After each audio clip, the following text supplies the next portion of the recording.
Gente que cuando hicieron los horarios a principio de trimestre, pues no se fijaron en esa circunstancia y entonces pusieron que había clase. Pero obviamente el día 30 de mayo no puede haber.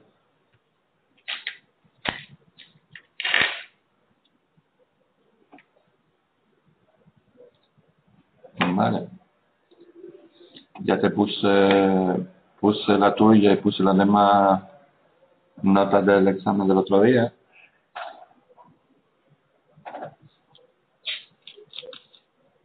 Pues te las puse aquí. Teóricamente te tiene que haber llegado un email a la dirección que tienes puesta con la nota.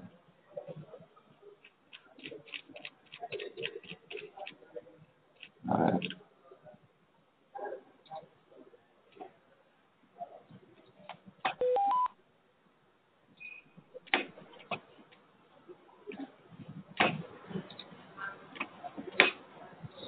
Vale, las notas las estuve poniendo aquí. Y entonces siempre pongo la activación de que te llegue un email con indicándote la nota.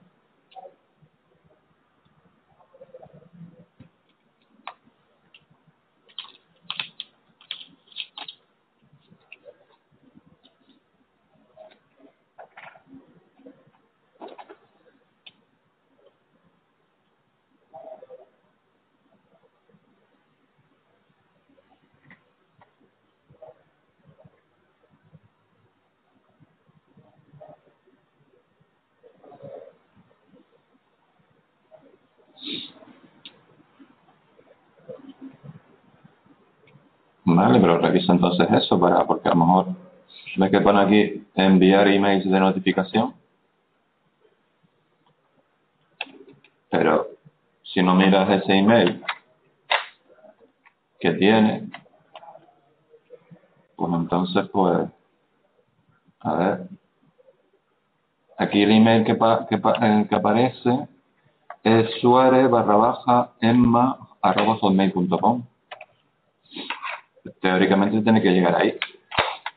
Y si no lo ves en la bandeja de entrada, pues mira a ver si está en la bandeja de correo no deseado.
¿Qué tal, Santiago?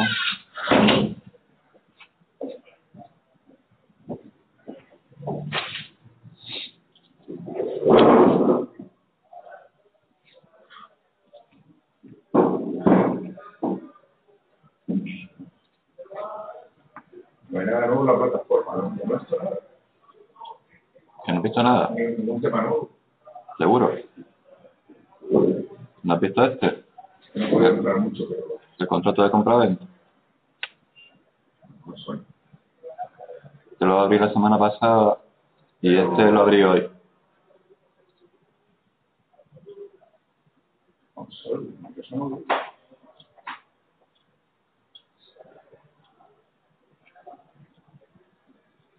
¿Ya lo miraste, Emma?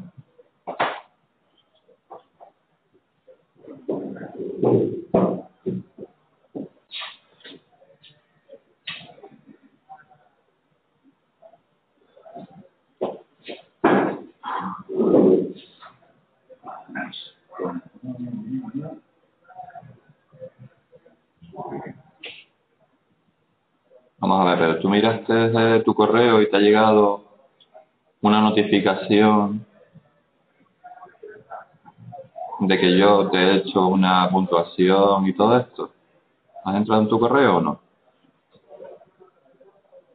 En el correo que aparece aquí. ¿Me explico o no?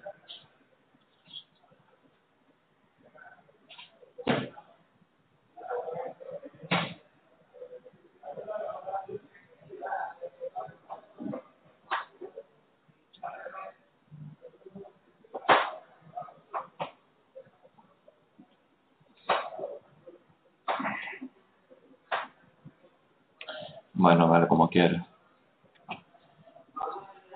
Bueno, a ver,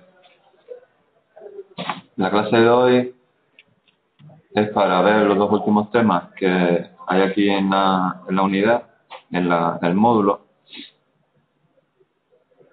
¿No te ha llegado nada? Pues aquí parece, mira, te lo vuelvo a poner.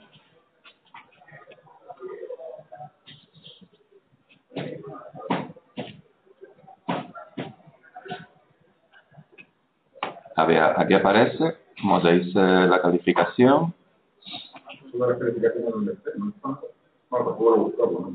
Y entonces aquí abajo pone enviar email de notificación. ¿Me veis que está la casilla activada? Entonces supuestamente el sistema lo que hace es te manda un correo a esta dirección que tenemos puesto aquí, que es la que diste, suárez_emma@hotmail.com. Entonces supuestamente pues te llega ahí un email diciéndote de que yo te he hecho pues una calificación.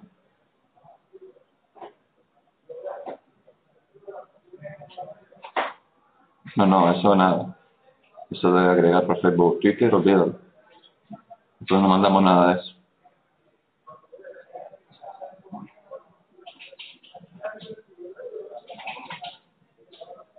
Y nunca le hagas caso, por supuesto.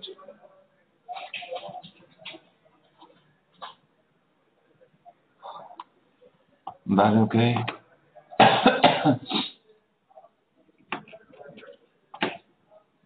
A ver, los dos últimos temas que les he abierto, que son básicamente pues, un poquito teóricos. Tened cuidado aquí porque la chica que pone los banners de los temas pues se equivocó y puso dos temas que son iguales, ¿no? ¿Lo veis? Unidad 03 y 03. Vale. Aquí debería haber otro, ¿cómo se llama esto? Otro título. Porque cuando veis que le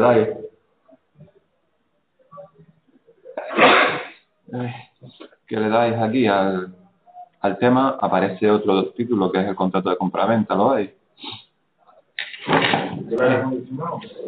Sí, no sé, será que también estoy un poco resfriado. Estoy todo el día muy resfriado. Entonces, veréis que uno cuando lo abréis pone el contrato de compraventa y otro que sí lo he abierto hoy, que se llama la imposición indirecta en operaciones comerciales, ¿vale? Que básicamente nos habla del IVA, ¿vale? Que es el impuesto de valor añadido. ¿Que dónde está? Pues aquí, temario de la unidad. Vamos a ver, temario de la unidad. No pone nada más, ¿no? Temario de la unidad. Tú supuestamente, Santiago, lo tendrías que ver así. Para que salga. Supuestamente lo tienes que ver así. Verás que hay dos cosas que te pone UT03. ¿Ves? Aquí se equivocaron y lo pusieron donde no era. Aquí no pone el título. Los documentos de pago como yo llevo bien. Pero tira para arriba. No para arriba. El proceso de pago de la empresa, acá está tal. Esto lo vimos el otro día. Un momentito.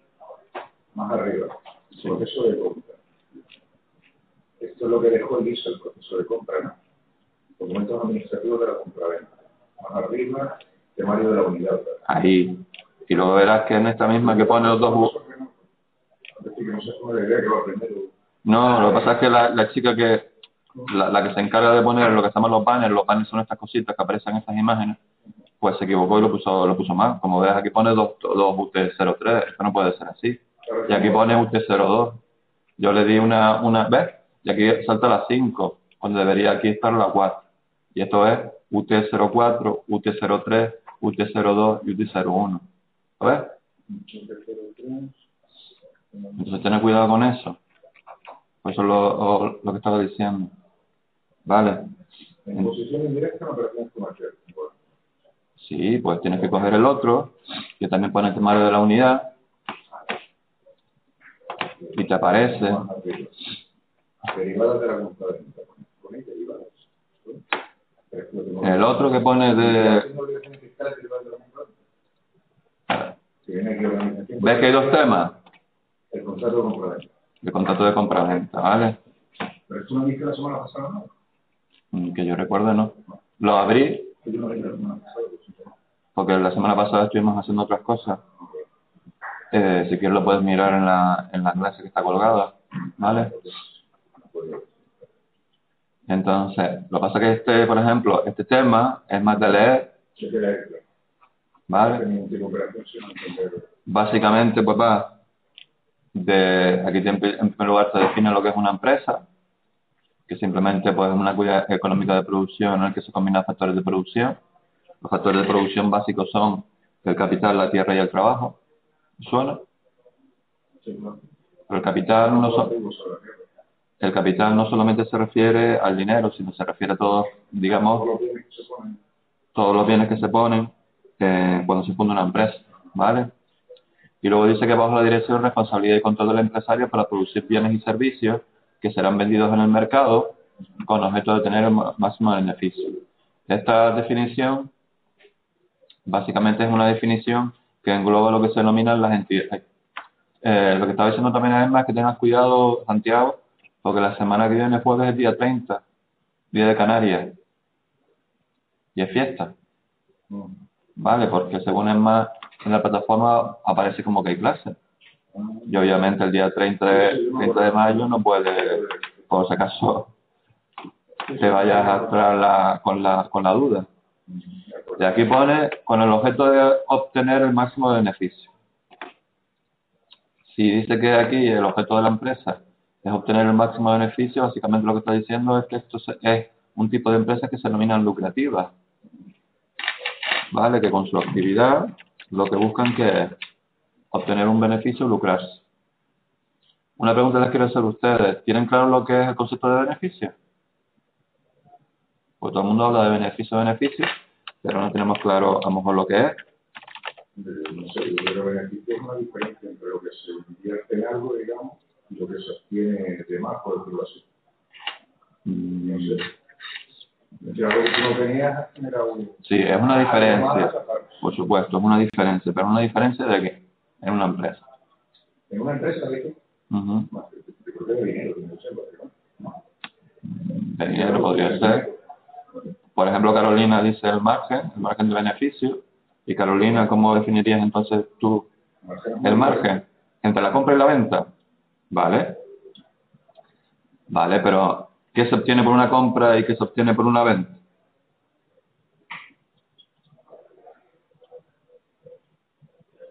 Carolina está diciendo, sí, un beneficio. Pero cuando tú haces una compra, ¿qué estás haciendo?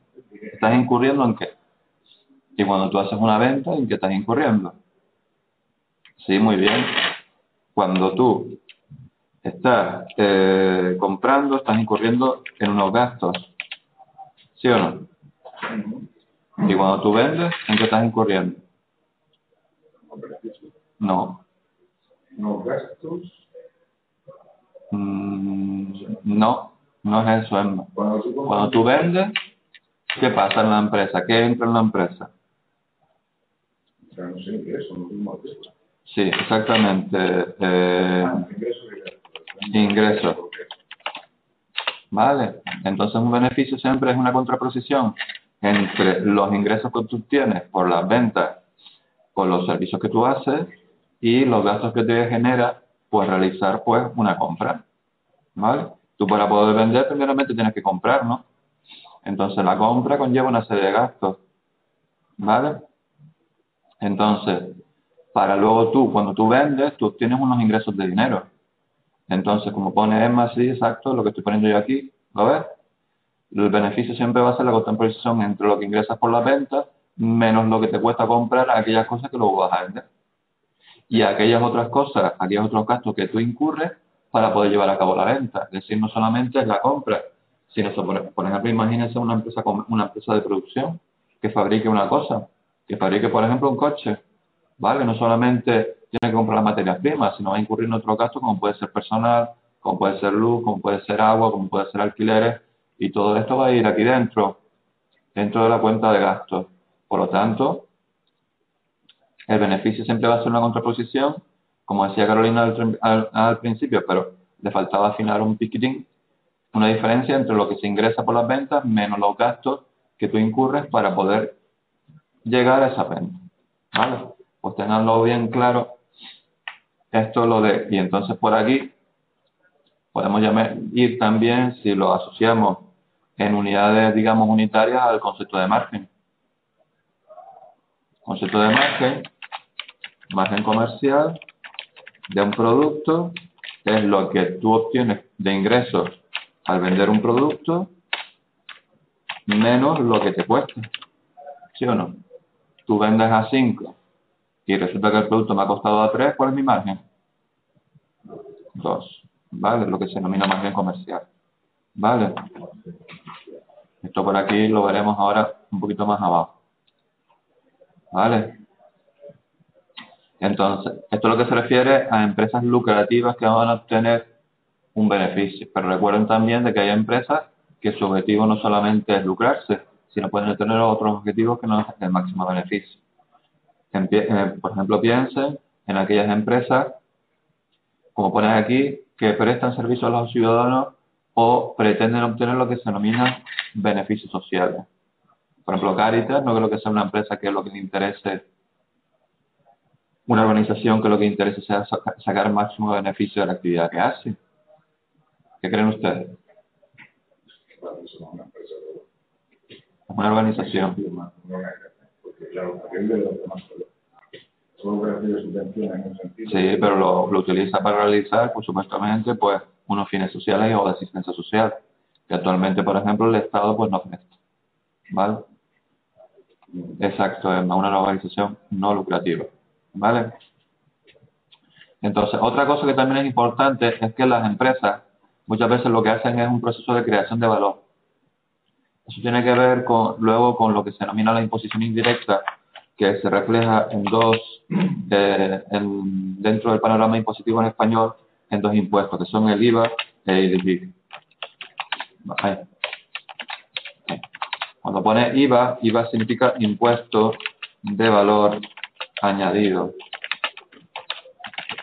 ¿Vale? ¿Por qué pone de valor añadido? Porque hay empresas, básicamente el proceso de compra y venta que se genera cuando una empresa compra a otra para luego vender a otra, para luego esa empresa compra a otra y al final tú lo vendes al consumidor final, lo que estás haciendo es añadiendo valor a ese producto que estás comprando y vendiendo.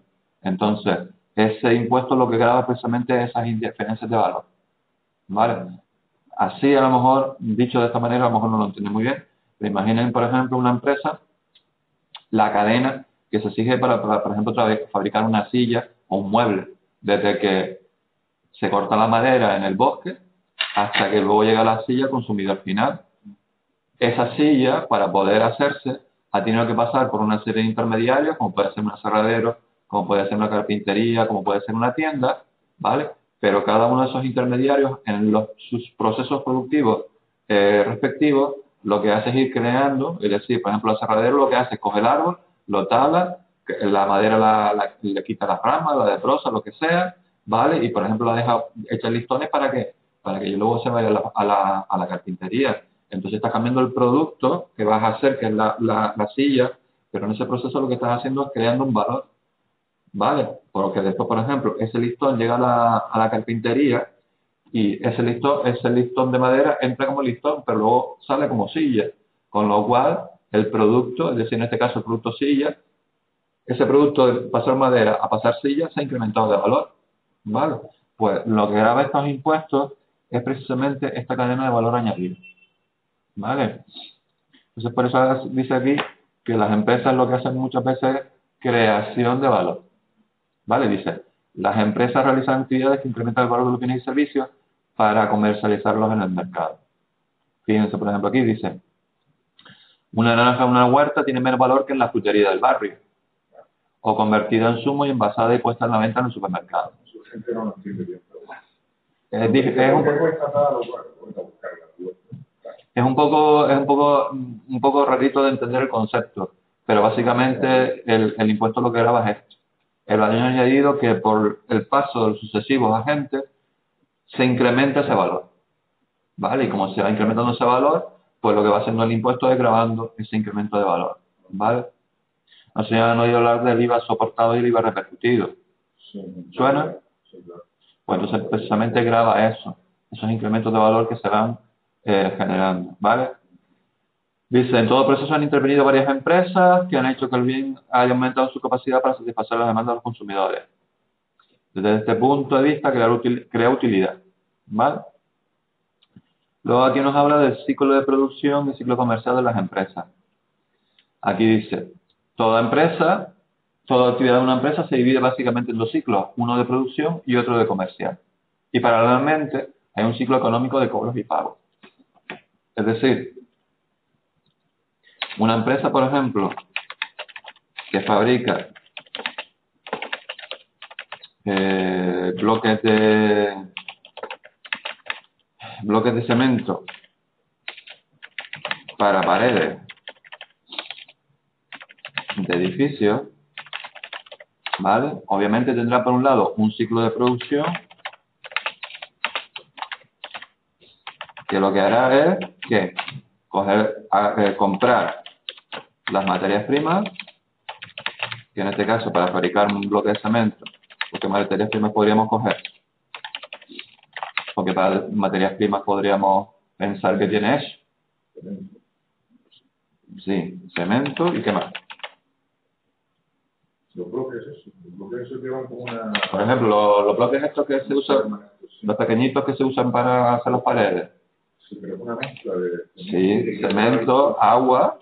Sí, claro, cemento, agua, arena y otro. Arena, ¿Vale? ¿vale? Otro material que es lo que le da, ¿no? Llevar algo sólido. Pues no lo sé. Supongo que... ingeniería de algo así. Sí, pero yo no he hecho todavía cuestiones de esa. Ingeniería de organización industrial, sí. Depende del material. Incluso, por ejemplo, hay bloques, los bloques aquí en Canarias son todos grises. Sin embargo, te vas a la península y encuentras que los bloques, los tabicos son como rojos. Se usa ladrillo. Sí, supongo que también depende del material, ¿no? Ladrillo, barro. Entonces, pues, va a haber en este ciclo de producción una compra de materias primas y luego va a haber el propio proceso de producción, proceso industrial, ¿vale? Que se juntará, pues, el cemento, el agua y la arena en debidas proporciones, pues se mezclará, pues habrá unas máquinas, ¿vale? Y entonces, pues, pasará un tratamiento y entonces luego al final saldrá el bloque. Pero juntamente con esto, pues en toda empresa hay un ciclo comercial, que es lo que estamos viendo. Que lo que trata que es siempre coger el producto acabado o producto semiterminado, si se puede vender, semiterminado, y lo que trata que es de venderlo, ¿vale? Obviamente, para poder venderlo tiene que haber unas necesidades del consumidor, de un consumidor final, ¿vale? Y entonces ese consumidor final, pues lo que va a querer es comprar este producto que la empresa pues ha realizado, ¿vale? Y entonces justamente con esto, como pone aquí, hay lo que se denomina un ciclo económico, ¿vale? Entonces hay tres ciclos: ciclo de producción, ciclo comercial y ciclo económico. Aquí es donde se va a ver el flujo de lo que se denomina flujos de efectivo, flujos de caja, ¿vale? ¿Recuerdan lo que estuvimos viendo en el tema de cobros y pagos, en el tema de los documentos económicos, en el tema de los documentos de cobros y pagos? ¿Lo recuerdan? Lo del cheque, lo del pagaré, lo del recibo, lo de la factura, ¿vale? Pues va a entrar aquí todo dentro de este ciclo económico, ¿vale? Obviamente nosotros no hemos visto ni el ciclo comercial ni el proceso industrial, ¿vale? Bueno, hemos visto un poco del ciclo comercial también, básicamente. Bueno, Entonces, como veis aquí, yo lo estuve explicando un poquito con el ejemplo, ciclo de producción, ciclo comercial y ciclo económico. ¿Lo vais teniendo claro por casa? Carolina y Emma.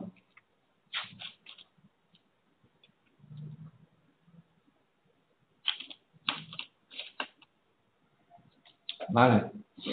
Entonces, luego nos habla de cuáles son los típicos clasificación de empresas que hay. Pues la clasificación de las empresas se puede hacer de muy diversas maneras, ¿vale? Y puede atender a diversos criterios. Y entonces, por ejemplo, aquí nos habla de algunos criterios, como por ejemplo puede ser el sector de actividad. El sector de actividad se refiere básicamente a qué es lo que se dedica la empresa, en qué, digamos, sector de producción está encuadrado la empresa. Han oído hablar, por ejemplo, del sector servicios, el sector industrial, el sector de la agricultura, ¿vale? Todas aquellas empresas que se dedican a coger productos, digamos, de la naturaleza, ¿vale? Y luego venderlos, pertenecen a el sector de actividad, ¿vale? Mientras que luego aquellas empresas que lo que hacen son procesos de producción que implican máquinas, pues estaría dentro del secundario. Luego el terciario son lo típico que dice de los servicios. Y aquí se pone un cuaternario que incluso hay en algunas clasificaciones que se pone, claro, con referencia a todas aquellas empresas que están relacionadas con la información. Sí, entraría lo jurídico, por ejemplo. ¿No? Por ejemplo, informática, por ejemplo, empresas de creación de páginas web. Todas estas cosas que tienen que ver con la sociedad de la información, las podremos encuadrar aquí dentro del... sí, depende. Hay algunos libros que te ponen 3, otros libros te ponen 4, ¿vale? Luego otro criterio que te pone es la ubicación, ¿vale? La ubicación geográfica o el ámbito en el cual la empresa pues actúa.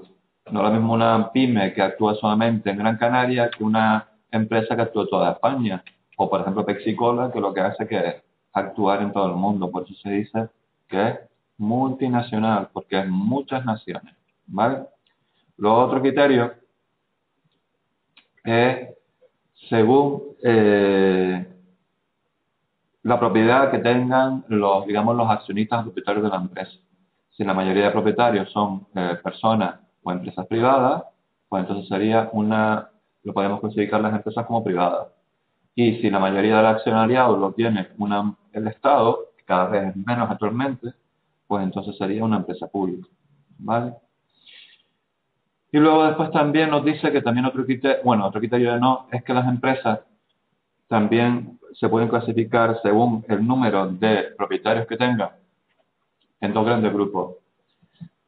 Lo que se denominan empresas individuales o empresas societarias, ¿vale? Lo que se denominan empresas jurídicas o personas jurídicas, ¿vale? Por ejemplo, un fontanero que tiene pues un taller de reparación, no, por ejemplo, un mecánico que tiene un taller de reparación de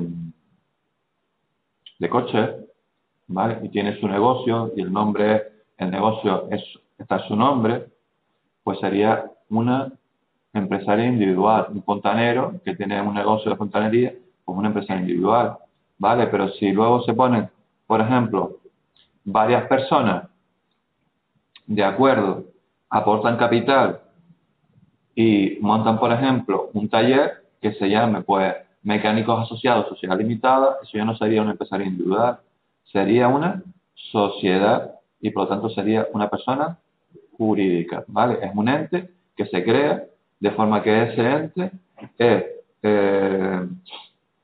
responsable de todas las deudas que va a tener, ¿vale? Eso es lo que se denomina una persona jurídica, ¿vale?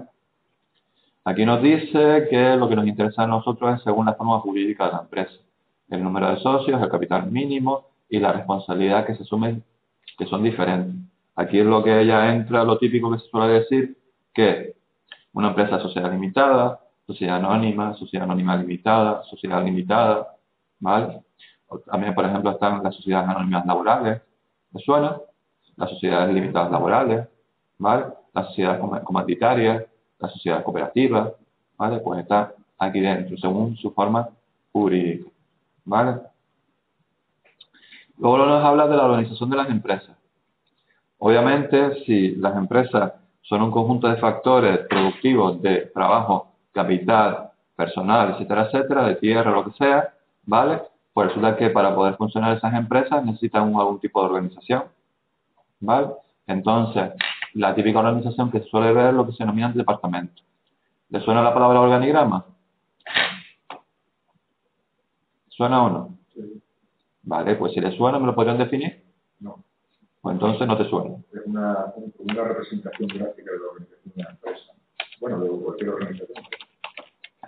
Y por caso, ¿me lo podrían definir lo que es un organigrama?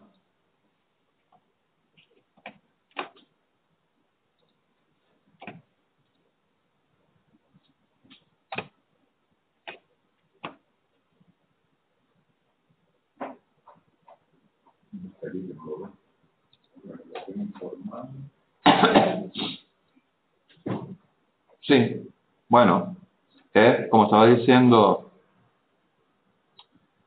Santiago por aquí, es un instrumento gráfico, como yo acabo de poner aquí. Es un instrumento gráfico, por ejemplo, esto es un tipo de organigrama que nos podemos encontrar. Una representación gráfica en que básicamente nos va a decir de un solo vistazo, ¿vale? ¿Cuál es la organización? ¿Cómo están, digamos, estructurados, en este caso, pues las distintas funciones que existen dentro de una empresa? Un organigrama es muy bien básicamente por dos cosas. Es muy útil por dos cosas.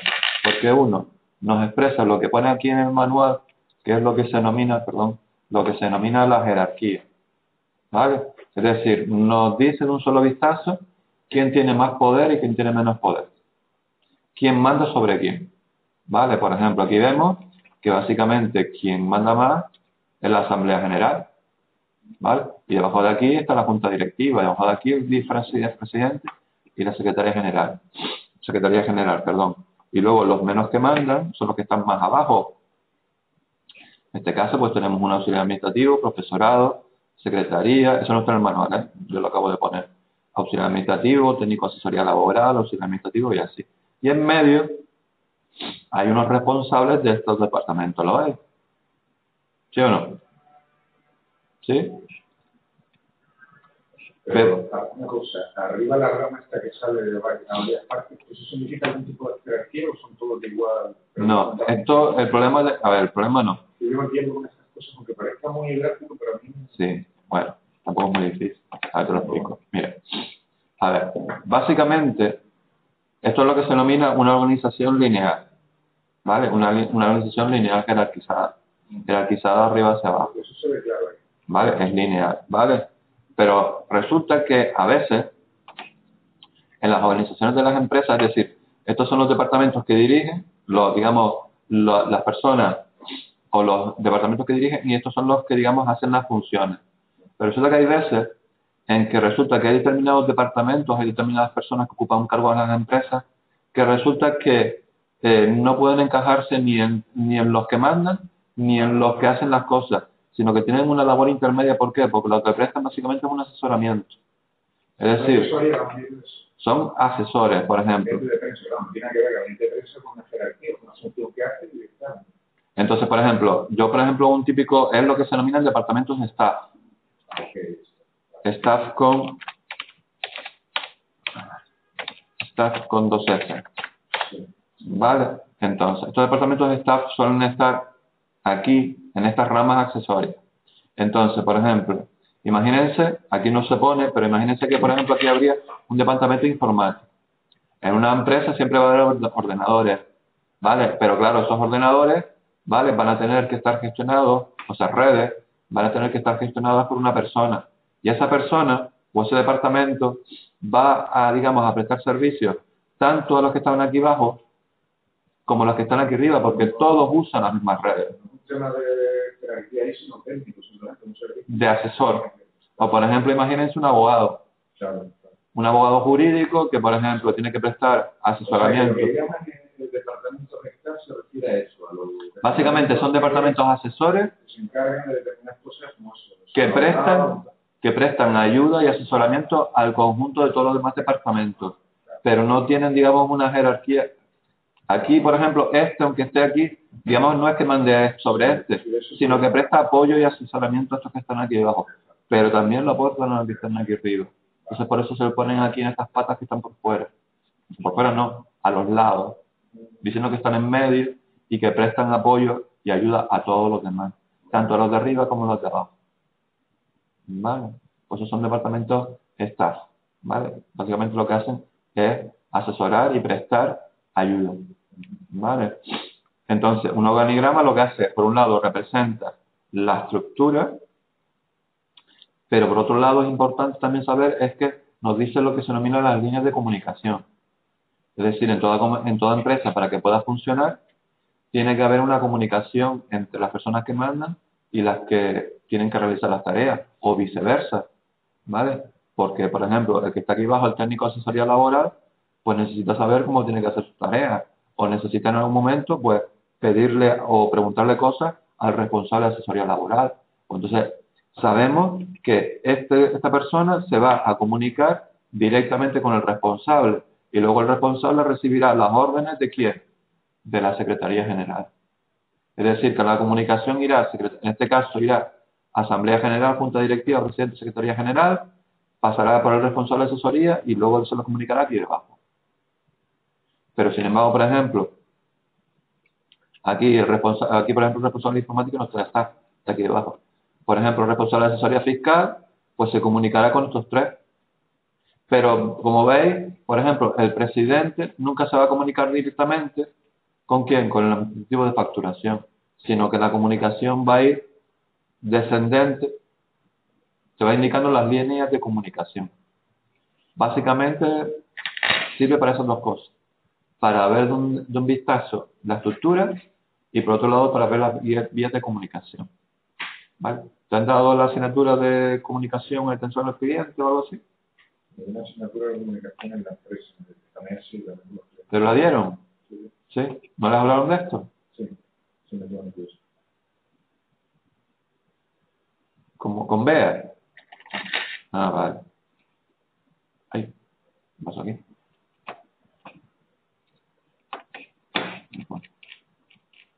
Ah, vale. O sea que básicamente pues esto pues entonces todo le suena, ¿no? Sí, la organización informal. Eso es una cosa que no tenía muy claro. Lo del organigrama y los staff. Sí que es sencillo, pero no me explica eso, la diferencia entre... Hay muchos tipos de organigrama, a lo mejor te lo puedes encontrar acampados hacia la izquierda. Esto, por ejemplo, lo que más mandan aquí, los que menos mandan aquí a la derecha. Luego, por ejemplo, hay otros organigramas que se llaman organigramas circulares, que son como un donut, y lo que está en el centro es lo que más manda, lo que están afuera, la periferia son los que menos mandan. Después otra cosa que tienes que tener claro es que los organigramas nunca son estáticos, sino que son dinámicos, porque si cambia la estructura de la empresa, cambian los puestos, pues tienes que cambiar los organigramas. Exactamente, es decir, exactamente, ¿vale? Entonces, pues, sobre los organigramas, pues después se puede organizar los organigramas de distintas formas, ¿vale? Sobre eso se puede hablar mucho, ¿vale? Pero bueno, vamos a seguir un poquito adelante porque si no se nos hacen las 8 y al final nos quedamos a la mitad.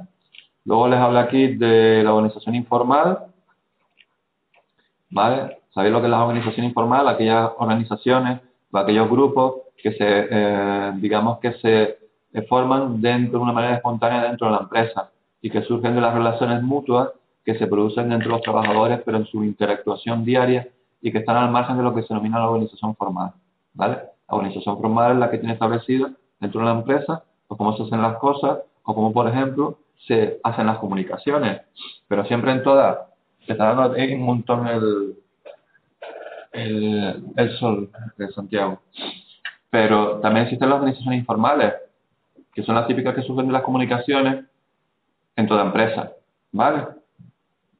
Entonces muchas veces hay que tener cuidado porque muchas veces lo que se denomina, no hay hablado de los líderes informales, ¿Los líderes informales? dentro de un grupo, No, pero me imagino. dentro de un grupo por naturaleza siempre va a haber siempre una persona que por lo general pues siempre va a destacar más o va a llevar la voz cantante o va, digamos, un poco a erigirse en la cabeza, digamos, visible de todo grupo. Sin embargo, después en otro grupo puede ser haber personas que por lo general pues son más calladas, son más tímidas, que suelen ir a la cola, suelen, digamos, que no ser cabeza visible. Pues entonces, ¿han oído hablar de la película Braveheart? Braveheart, la del líder este escocés, exacto. ¿Vale? O por ejemplo Espartaco, ¿vale? Pues son los típicos líderes informales que salen de las situaciones que surgen, ¿vale? Pues entonces hay que tener cuidado. Una cosa que se suele ver mucho en recursos humanos es que hay que tener cuidado porque muchas veces estos líderes informales pueden llegar a tener tanto poder que suplantan a lo que se denomina a los líderes formales, ¿vale? Bueno, sí, te puede llegar a alterar y puede llegar a cambiar las reglas, ¿vale? Entonces luego aquí habla de los departamentos, ¿vale? Dentro de toda empresa, pues generalmente no, siempre trabajan personas, y cuando las personas, pues siempre tenemos unas capacidades más desarrolladas para unos o para otros. Pues entonces generalmente pues las empresas se especializan y en cada departamento se especializa en unas funciones concretas, ¿vale? Pues ahora aquí les habla de las distintas funciones y les dice pues lo que básicamente pues hace cada una, ¿vale? Por ejemplo, dentro de la función técnica pues estarían, por ejemplo, los departamentos de investigación, desarrollo e innovación tecnológica. O por ejemplo, incluso podríamos poner también aquí dentro el departamento de producción. Si por ejemplo una empresa que se dedica a fabricar cosas, ¿vale? Luego está la función comercial. ¿Alguien me podría decir un departamento que está metido dentro de la función comercial? ¿Está relacionada con lo que nosotros estamos viendo aquí?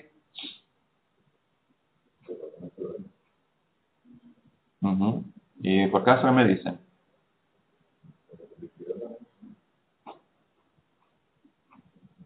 ¿No me decís nada? Bueno, pues dentro de la función comercial lo que estamos viendo nosotros, ¿vale? Las ventas, las compras, como dice, incluso podríamos poder meterlo aquí dentro de la función comercial, lo de la publicidad, aunque realmente no es estrictamente, función comercial no es estrictamente publicidad, pero ayuda a las ventas, sí, ¿vale? Luego está la función financiera, que se ocupa pues de la pasta, del dinero, ¿vale? Y luego está la función administrativa y la función social. Estas no son excluyentes, es decir, puede haber más, ¿vale? Aquí hemos puesto algunas como ejemplo, ¿vale? Luego nos habla de la organización comercial en las empresas. Supongo que también lo verían con Beatriz.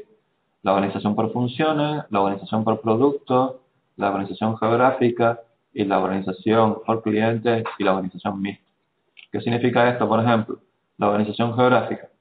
La organización geográfica quiere decir que una empresa se estructura a la hora de hacer, voy a ver si lo encuentro, organigrama, organización. Cuando se estructura una empresa, imagínense, una empresa que tiene un ámbito de actuación en toda España, ¿vale? Entonces, a ver, no, ese no nos sirve. Imagínense una empresa que tiene una actuación en toda España, por ejemplo, actúa en Las Palmas, actúa en Sevilla, actúa en Madrid y actúa en Cataluña. Entonces, su organigrama grande, el organigrama, digamos, más grande de toda la empresa, pues podría tener una división que pudiera poner un departamento que se dedica al área solamente de Las Palmas, otro departamento que se dedica solamente al área de Andalucía, otro departamento que se dedica solamente al área de Madrid y así. ¿Por qué? Porque la empresa actúa ¿dónde? En diversas zonas, ¿vale? Luego el organigrama está, como estamos viendo, en función de, digamos, de la propia actividad de la empresa. Por ejemplo, otro tipo de organigrama puede ser por productos. Imagínense una empresa, por ejemplo, hay una empresa, ¿les suena la empresa General Electric? La empresa General Electric ¿les suena? Seguramente si ven el logotipo, ¿suena el logotipo este? ¿No lo han visto nunca? Lo he visto, no recuerdo. Sí. A ver, la empresa General Electric es una empresa de Estados Unidos, pero lo curioso de esta empresa es que fabrica productos, por ejemplo, Como dice Emma, fabrica cosas de electricidad. Pero, por ejemplo, también fabrica motores de aviones. Pero también, por ejemplo, fabrica lavadoras. Es decir, es una empresa que se dedica a fabricar productos muy diferentes. Pues entonces su organigrama, pues lo que podría hacer es dividir diversos departamentos para qué. Y cada departamento se va a ocupar de qué. De solamente fabricar un producto o una rama de productos en concreto. Pues entonces su organigrama podría ser establecido por productos. ¿Vale? ¿Me entienden? Por ejemplo, después está la organización por funciones, que es la típica de las pequeñas empresas. ¿Vale? Dentro de una empresa, pues siempre va a haber funciones, como estábamos viendo antes, la función económica, la función comercial, la función de recursos humanos, la función de contabilidad, etcétera, ¿vale? Pues entonces, podemos poner departamentos que se dedican a cada una de esas funciones, ¿vale? Pues eso es la organización por funciones, ¿vale? Luego, por ejemplo, aquí está la organización por cliente. Piensen, por ejemplo, en un banco. Un banco. Un banco tiene distintos tipos de clientes. ¿Han oído hablar de la segmentación de los clientes?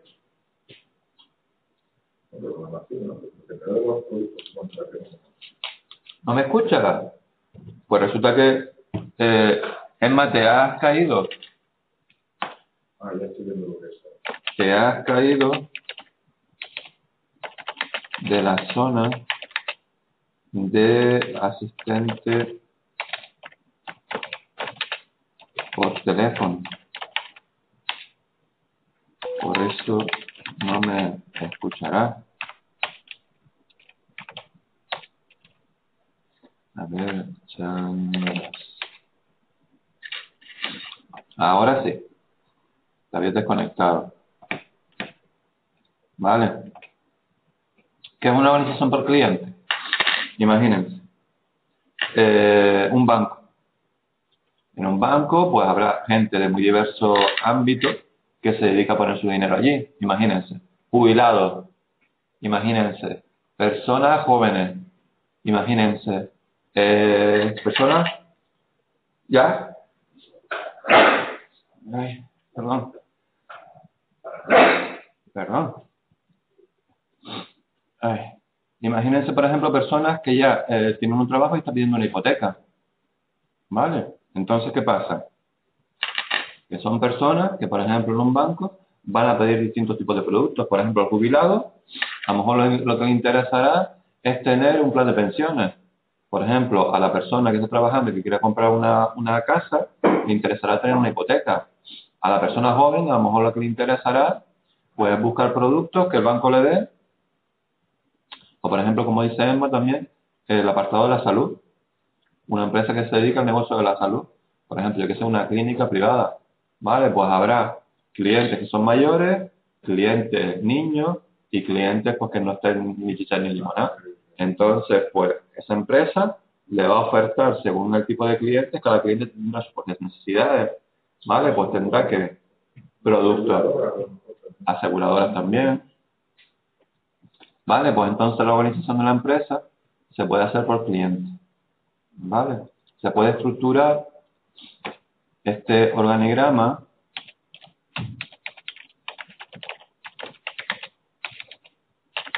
por cliente.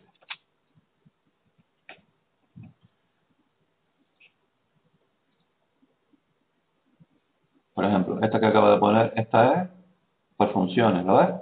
¿Lo ven? ¿Ven que es por funciones? Tenemos otra. Esta también es por funciones, ¿lo ves? Se pone el departamento. Vale, pero básicamente, por ejemplo, esta de Renfe. Este también es por departamentos, por funciones. Incluso, fíjate, ves que pone servicios de alta velocidad a larga distancia, servicios cercanías y media distancia, por productos, puede ser, ¿vale? Productos que enfrenta, ¿vale? Aquí, ¿lo ves? Dependiendo de la empresa, pues se va adaptando. Por ejemplo, mira, el del banco. Banca de comunidad, banca corporativa, banca institucional, banca agraria e hipoteca. Es decir, aquí estamos haciendo un organigrama por productos, en el cual en función de los productos que ofrece, en este caso esta empresa, pues va a haber departamentos que luego dentro de cada departamento va a tener su propio organigrama y con sus propias funciones. Exacto, esto es digamos, un organigrama general y luego dentro de cada departamento puedes hacer tú luego tu propio organigrama, ¿vale? Pero esta organización es por productos. Pero luego dentro de cada uno de estos departamentos pues, podría haber un organigrama que fuera por funciones. La empresa es muy grande, ¿no? Esto, por ejemplo, sería para empresas grandes. Geográfico también. Y ya dentro de cada... Exacto. Por ejemplo, en el geográfico dentro de cada y un organigrama a lo mejor de funciones. Exacto. Vale, dentro luego de cada uno va a haber a su vez otro. Vale. Bueno, seguimos. A ver. Y luego está la organización mixta, que es una mezcla. ¿Vale? Luego empezamos a hablar de la comercialización, que es lo que hemos estado viendo, la distribución comercial. ¿Saben lo que es la distribución? La comercialización, la distribución. La distribución es hacer llegar el producto al cliente. Es decir, nosotros vamos a vender un producto, ¿vale? Vamos a vender, pues, zumos de fruta, fabricamos zumos de fruta, lo hemos hecho a través del proceso de producción. Resulta que ahora tenemos que hacerlo llegar al cliente. Entonces, ¿cómo vamos a hacer llegar ese producto al cliente? Pues lo que se denominan canales de distribución. Es decir, nosotros, por ejemplo, esta empresa que fabrica zumos de fruta, vamos a poner nuestras propias tiendas y vender nuestro producto directamente al cliente, o por ejemplo se lo vamos a dar a un intermediario para que ese intermediario luego lo venda al cliente. O por ejemplo nosotros lo que vamos a hacer es venderlo a un mayorista para que luego el mayorista lo venda al minorista y el minorista luego lo venda al cliente. Pues la forma, las rutas, digamos, en cómo nosotros hacemos llegar el producto hasta el cliente es lo que se denomina la distribución comercial y lo que viene aquí, los canales de distribución. Como veis aquí, dice que el canal de distribución es el conjunto de intermediarios que se encuentran entre el productor y el consumidor y que facilitan la circulación de los productos y servicios. Básicamente son lo que se denominan los mayoristas y los minoristas. Eso sonará, ¿no? Un mayorista es el que recibe productos de proveedores, pero resulta que no vende directamente al público, sino que vende a otros agentes que se denominan minoristas. Por ejemplo, un caso muy de esto de mayorista, lo tenemos siempre en la carretera que va para el sur, está frente al campo. Hay una superficie comercial que se llama Macro, ¿suena? Pues Macro es un mayorista. Ahí no pueden ir a comprar los consumidores finales. Sino solamente tienes que ser empresario, ¿vale? Para poder comprar allí, porque si no, no te venden. Y luego los minoristas son los que venden directamente al público. Entonces toda empresa en su estrategia de distribución tiene que decidir si lo vende directamente a ella, si lo vende a un mayorista, si lo vende a un minorista, etcétera, etcétera, ¿vale? Entonces, aquí nos habla de lo que son cada uno de ellos, ¿vale? Luego nos habla de lo que se denominan canales directos y canales indirectos. Si la persona que fabrica, la empresa que fabrica los zumos, resulta que lo vende directamente al público, eso sería un canal que vende directamente, ¿no? Un canal directo, ¿no? Imagínense, por ejemplo, una empresa que fabrica tractores. ¿Ustedes qué creen? La lógica diría que sería muy lógico que hubiera un canal, digamos, en este caso, como pone aquí abajo, indirecto, en el cual hubiera intermediarios que vendieran ese tractor a los agricultores, o sería lo más lógico que la propia empresa tuviera su propia tienda y vendiera los tractores directamente al público. ¿Qué piensan? ¿Qué piensas, Santiago? La lógica que te dice el sentido común. Yo pienso en el canal directo porque... Canal directo. Yo tengo una idea de una tienda de coches que tiene digamos, de maquinaria agrícola, que a lo mejor lo hay también, puede que haya... Pero, por ejemplo, una empresa que se dedica a fabricar ropa, ropa para hombres, para mujeres, pues lo más normal es que tengan canales de distribución indirectos. Entonces, la elección de un canal de distribución u otro está en función de el tipo de producto que sea, básicamente. ¿Vale? Piensa que, por ejemplo, si tú tienes un canal de de distribución directo, vas a tener que asumir a lo mejor los costes que supone, por ejemplo, el coger el producto y llevárselo al consumidor. Mientras que el canal de distribución indirecto, el proveedor se lo da al mayorista, pero muchas veces es el mayorista o el minorista el que se hace cargo de esos gastos que hay en medio, ¿vale? Entonces, también en cuestión del coste que supone, pues la distribución, pues vamos a elegir un canal u otro, ¿vale? Aquí les habla de los costes de distribución. Entonces, es lo que estábamos hablando ahora. La distribución, esto básicamente es lo que aparece también en la factura, lo que estábamos viendo de los portes y todo esto, ¿no? Dice, la distribución puede generar grandes costes como pueden ser los derivados del transporte, seguros, almacenamiento, intermediarios, costes de los productos deteriorados, etcétera, etcétera. Entonces, aquí nos habla, hay un pequeño ejemplo. Este pequeño ejemplo puede ser, por ejemplo, pues, ejemplo que podría poner, si no igual, parecido, por ejemplo, para el examen, ¿vale? Dice, supongamos que los costes de distribución de una empresa son el precio de coste del producto es 100 euros. ¿Ves que pone aquí? Valor añadido por el mayorista, 25 euros. Valor añadido por el minorista, 20 euros. Y luego está el IVA del 18, actualmente ya es el 21. ¿Vale? Entonces, ¿qué importe va a tener que pagar el consumidor final? Pues va a tener que pagar el precio del coste más el ¿qué? Más el efecto añadido que está generando el pasar por el mayorista o el minorista. ¿Lo veis? Entonces aquí empezamos.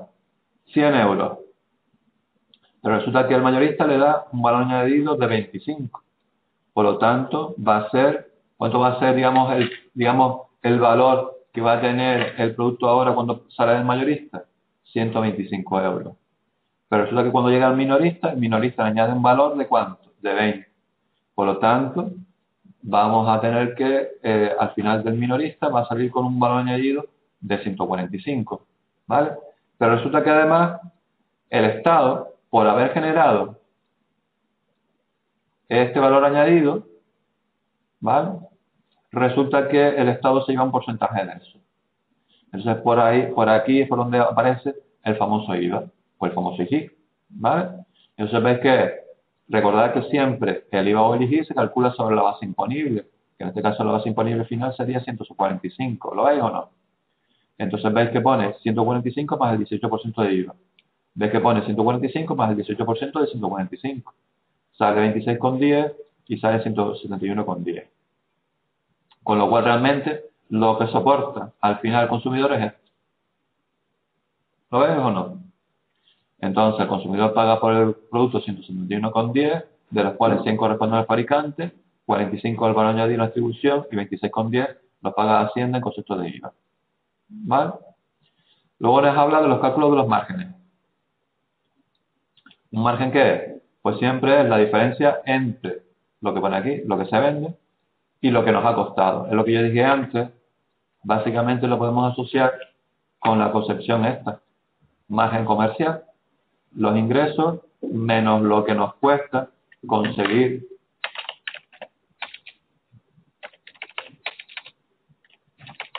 esos ingresos. Esta sería la definición más mejor. ¿Vale? Los ingresos, el margen comercial, la diferencia entre los ingresos menos lo que nos cuesta conseguir esos ingresos. Lo que digo que es lo que nos cuesta. ¿Por qué? Porque tú para vender no solamente necesitas producir, sino necesitas más cosas. Incluso, por ejemplo, los gastos de publicidad también serían un coste. ¿Lo ven o no? Por eso es lo que yo decía antes. ¿Me vais siguiendo por casa? ¿De qué pone? Por eso pone que el margen constituye la base del beneficio. Entonces, hay distintos tipos de márgenes. Está el margen bruto, que son los márgenes totales. Por ejemplo, si yo pongo que compro 5 sacos a 100 euros cada saco, ¿vale? ¿Cuánto sería el coste total de la compra? 500 euros. ¿Vale? Pero resulta que luego estos 5 sacos yo los vendo a 200. A ver, está. Euros el saco. Con lo tanto, ¿cuánto es el ingreso por la venta? El ingreso por la venta.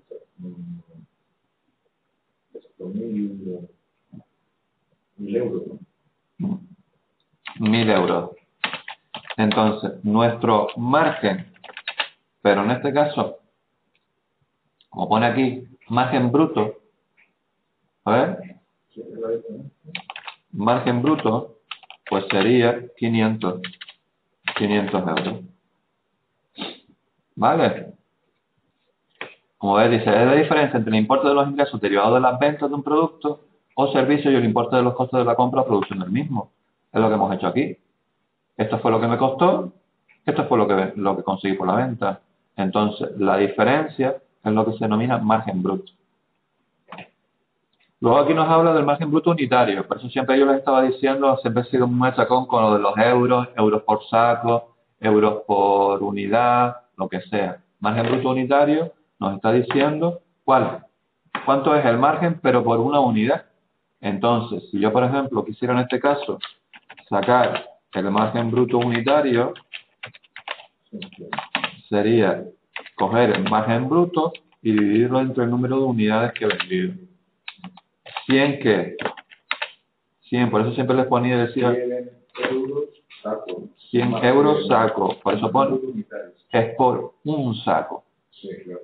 Por eso es margen bruto unitario. ¿Vale? Entonces tengan en cuenta siempre también esta fórmula. Aquí luego les pone lo que se denomina el margen comercial. ¿Vale? El margen comercial simplemente es coger al margen bruto y restar lo que se denominan gastos de comercialización, es decir, los gastos que me ha supuesto en este caso vender. ¿Vale? Aquí yo he puesto los gastos que me supone comprar, pero si además para comercializar estos 5 sacos a 200 euros, pues he incurrido, por ejemplo, en publicidad 10 euros, pues ya el margen bruto no es 500. Si los gastos de comercialización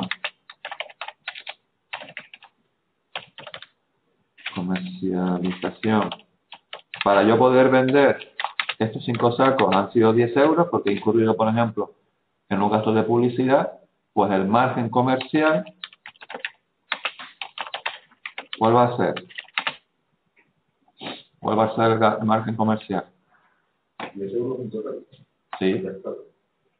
El margen comercial será margen bruto, que son, dijimos que era 500. 500 menos 10. Menos 10. Que son 490, ¿qué? Euros. En este caso, euros. Muy bien. Si hubiera puesto margen comercial unitario, entonces sí. ¿Vale? Tengan cuidado de estas cositas para el examen. Margen unitario sería, normalmente la forma habría que... Si yo, por ejemplo, te pongo margen comercial unitario, ¿cómo lo haría? Si yo les pidiera el margen comercial unitario. 490 entre 5. 490 entre 5. ¿Lo ven o no? ¿Ok? Aquí, por ejemplo, tenemos un ejercicio. Dice una empresa... aquí también dice, el margen se puede expresar como un porcentaje sobre el precio de coste o compra. Es decir, para hallar el margen como un porcentaje, simplemente cogemos el precio de venta, le restamos el precio de coste y le dividimos el precio de coste y lo multiplicamos por 100. Justamente debajo de margen comercial. ¿Vale? Entonces, imagínense que yo tengo un precio de venta unitario de 10 euros. 10 euros unidad. Precio de coste unitario. 5 euros unidad. Vale, yo lo que estoy pidiendo es que me diga en porcentaje cuánto es el margen. Pues simplemente lo que tienes que hacer es coger 10 menos 5, lo divides entre 5, pero ahora lo que hago es lo multiplico por 100. Menos 105 entre 101. Y entonces te va a dar un margen del 50%. A ver. 10 menos 5, 5 entre 5, 1. No, perdón. A ver, no. Precio de venta 10. A ver. Precio de venta 10, precio de coste 5. Lo dividimos entre el precio de coste, como pone aquí, lo dividimos por 100, sí. Sería así. 5 dividido entre 5 y lo multiplicamos por 100, pues sería un 100%. No sería un 50, sería un 100. ¿Vale? Hemos obtenido un beneficio, un margen del 100%. ¿Vale?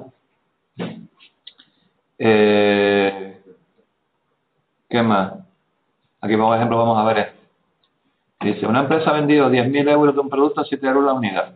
El coste unitario de fabricación ha sido de 3 euros la unidad. Tomando como base estos datos, se desea saber el margen bruto unitario, el margen comercial sabiendo que la empresa ha gastado 6.000 euros en comercializar los productos. Pues entonces, margen bruto, ¿ves qué pone? Las unidades vendidas por el precio de venta, ¿no? Son 70.000 euros. Los costes son 10.000 unidades a un precio de 30.000. Por lo tanto, el margen bruto va a ser 40.000 euros, el margen unitario va a ser dividir 40.000 entre las 10.000 unidades, el margen comercial va a ser, a ver, el margen bruto, que lo tenemos aquí, 40.000, menos los gastos de comercialización, que son 6.000, por lo tanto son 34.000. ¿Lo ven? Y luego, para hallar el porcentaje sobre el precio de coste, pues simplemente cogen, aquí en este caso, cogió directamente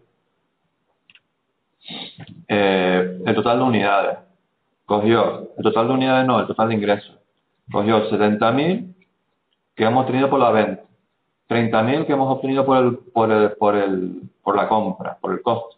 Lo hemos dividido entre el coste y aquí falta multiplicado por 100. Aquí nos sale que hemos obtenido un beneficio de un 133,33%. Un margen. Margen por comercial en porcentaje. 70.000, pone aquí ingreso y el viaje de coste de venta que decimos nosotros. Sí. Aquí lo que hace es ingresos por venta menos coste de la venta y lo dividimos entre el coste de la venta. También lo podrías haber hecho por unidades. Ah, claro, precio de venta e ingresos. También lo podrías haber hecho unidades, es decir, coge el precio de venta, ¿cuánto es? 7, ¿no? Precio de coste, 3, ¿no? Sí, lo tenés arriba. Lo tienes arriba. Sí. 7. 7 menos 3. 4. Lo divides entre 3 y lo multiplicas por 100. Te va a dar exactamente lo mismo, un 133%. Ese es el margen que he obtenido como porcentaje. Sí, lo siento, pero vamos, ingresos equivale a precio de venta. No, ingresos no equivale a precio de venta. A ver, los ingresos son el precio de venta unitario por las unidades vendidas. ¿Vale? Es decir, ¿el precio de venta forma parte de los ingresos? Sí.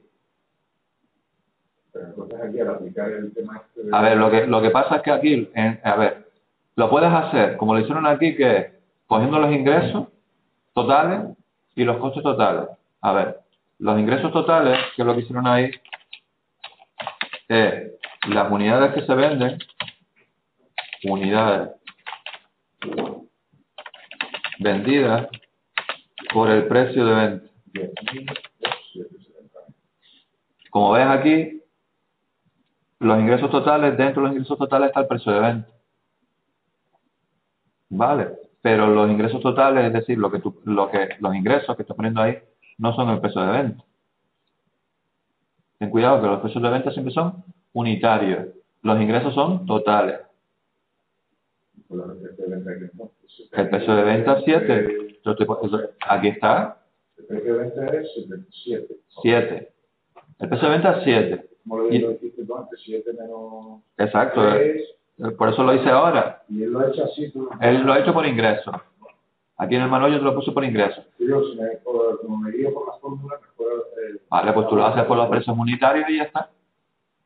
Coges el 7, le restas el 3, lo divides entre el 3 y lo multiplicas por 100. Y verás que te da exactamente lo mismo que te da aquí. ¿Vale? Pues estudiense bastante bien estos ejercicios de márgenes y de gastos, con los gastos metidos ahí para el examen. ¿Ok? La gente de casa me está escuchando. Porque de esto va a caer algo.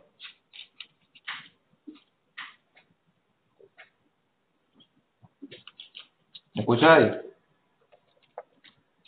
Pues eso. Como veis, no es muy difícil. Bueno, aquí luego nos habla del contrato. Es decir, cuando aquí nos habla del contrato o los contratos, porque es muy habitual que, por ejemplo, cuando se produce una compraventa o cuando hay o se organiza pues que un proveedor nos suministre unas ciertas cantidades de productos durante que no que no me escuchaste. ¿Sí? ¿No? Que no es muy difícil. Ah, vale. Bueno, pues entonces estas relaciones comerciales se suelen instrumentalizar en lo que se denomina contrato, ¿vale? Que básicamente es un contrato como cualquier otro tipo de contrato que ustedes puedan tener. Por ejemplo, aquí yo les puse un ejemplo de lo que se llama un contrato de venta a plazo. ¿Me suena? Cuando tú compras una cosa, la empresa que te lo vende, pues realiza un contrato en el cual pues se especifican pues cuáles son las condiciones, ¿vale? Pues en el ámbito comercial, pues los contratos pues son una figura que se suele usar bastante. Por eso el contrato escrito que sea obligatorio. Sí. Entonces, aquí nos pone que los contratos pues se van a concertar o bien entre personas físicas o bien entre personas jurídicas, ¿vale? Luego nos habla de los tipos de contratos. Los contratos pueden ser verbales o pueden ser escritos. Por ejemplo, el contrato que estamos viendo aquí, contrato de venta a plazo, ¿vale? En el cual es un contrato que veis, por ejemplo, aquí se pone la empresa, ¿vale? Con domicilio tal, con CIF tal, tal, tal, tal, tal, tal. Vende a don o doña, mayor de edad, con NIF, tal, tal, tal, tal, tal, tal. Pues en este caso pues sería una persona jurídica que le vende a una persona física. ¿Sabes o no? Aquí nos pone luego descripción de la mercancía. ¿Qué es lo que se está vendiendo? ¿Cuál es el objeto de la venta? Luego le pone el importe total al contado es de tanto. Hay una entrega inicial de tantos euros con una cantidad aplazada de tantos euros. Hay un recargo de aplazamiento por un tanto de interés, ¿vale? Un recargo de aplazamiento es que por aplazarte el pago, pues te va a cargar una cantidad extra de dinero, ¿vale? Luego está la deuda pendiente y amortización de la misma, y si el comprador reconoce que debe al vendedor la cantidad líquida de tantos euros a través de una financiera, el plan de amortización, es decir, el plan de pago de las cantidades, se va a especificar en una cantidad X cada una. El capital, el importe de cada cuota estará representado en letras de cambio. El vencimiento del primer plazo será de tal día y el del último será de tal otro, ¿vale? Luego nos dice anticipo de la deuda, que quiere decir que, por ejemplo, el comprador pues puede decidir que en un determinado momento pues puede decir, mira, ya tengo el dinero, pues lo que hago, pues anticipo el pago de la deuda, ¿vale? Eso que se denomina anticipo de la deuda. El contrato Sí. Luego está el recargo por impago, es decir, si tú no pagas, pues te va a gravar, por eso pone el vendedor, la financiera, para exigir al comprador un interés nominal del tanto por ciento por las cantidades no satisfechas en los vencimientos establecidos en este contrato. Y luego está lo que se denomina reserva de dominio o provisión de enajenar. ¿Esto qué quiere decir? Por ejemplo, provisión de enajenar quiere decir que tú, hasta que ese bien no haya sido totalmente pagado, tú no puedes coger ese bien y luego venderlo. Porque a lo mejor podrías decir, mira, como no tengo pasta, lo que hago es vendo ese bien que todavía no he pagado y con el dinero que yo consigo lo que hago es pagar la deuda que tengo. Pues aquí, por ejemplo, se dice la provisión de enajenar. Y lo que se denomina reserva de dominio es que el bien básicamente no va a ser propiedad básicamente del ¿cómo se llama esto?